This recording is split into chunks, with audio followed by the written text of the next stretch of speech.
ఇద్దరు బీట్ ఆఫీసర్లు, driver patrolling చేయొచ్చు చిరుతపులి కేసు సంఘటనలో పెట్రోలింగ్ చేయొచ్చుండగా శ్రీశైలం ఎమ్మెల్యే గారు బుడ్డ రాజశేఖర రెడ్డి గారు వారి అనుచరులతో వచ్చి బండిని ఆపి మా డ్రైవర్ని వీధిలో ఉన్న డ్రైవర్ని కొట్టి మీరు ఫారెస్ట్ అధికారులు మీరు చెప్పినట్టు చేయడం లేదు అని చెప్పి మా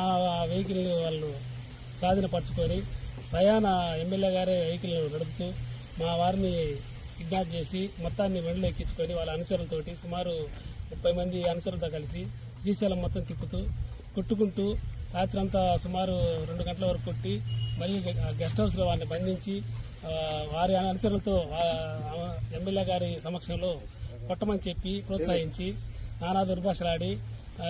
భయభ్రాంతులు చేసి వాళ్ళ దగ్గర ఉన్న వాకీ టాగులు గవర్నమెంట్ ఎక్విప్మెంట్స్ సెల్ ఫోన్లు పర్సులు మొత్తం లాక్కొని వాళ్ళని సుమారు 2 గంటల ప్రాంతంలో మళ్ళీ తీసుకొచ్చి అదే ప్రదేశంలో వదిలినట్టు మా వారు చెప్పినారు. ఈ విధంగా అటవీ ఉద్యోగులు విధి నిర్వహణగా ఒక గౌరవ సభ్యులైన శాసనసభ్యులైన వారు ఇలా ప్రవర్తించడానికి తీవ్రంగా శాఖ ఏపీజేఎఫ్ తరఫున తీవ్రంగా ఖండిస్తూ మరియు శ్రీయుత పవన్ కళ్యాణ్ గారు మా అటవీ మినిస్టర్ గారికి ఈ సమాచారం తీసుకెళ్లి వారిని వెంబటే ప్రభుత్వం తరఫున చర్యలు తీసుకోవాలని మరియు విధి నిర్వహణ ఉన్న వాళ్ళందరూ ఎస్సీ ఎస్టీ మైనార్టీ వారు కాబట్టి వారి మీద వెంబటే ఎస్సీ ఎస్టీ అట్రాసిటీ కేసు పెట్టి ప్రభుత్వ పరంగా చర్యలు తీసుకోవాలని ఏపీజేఎఫ్ మార్కాపురం తరఫున తీవ్రంగా హెచ్చరిస్తున్నాం.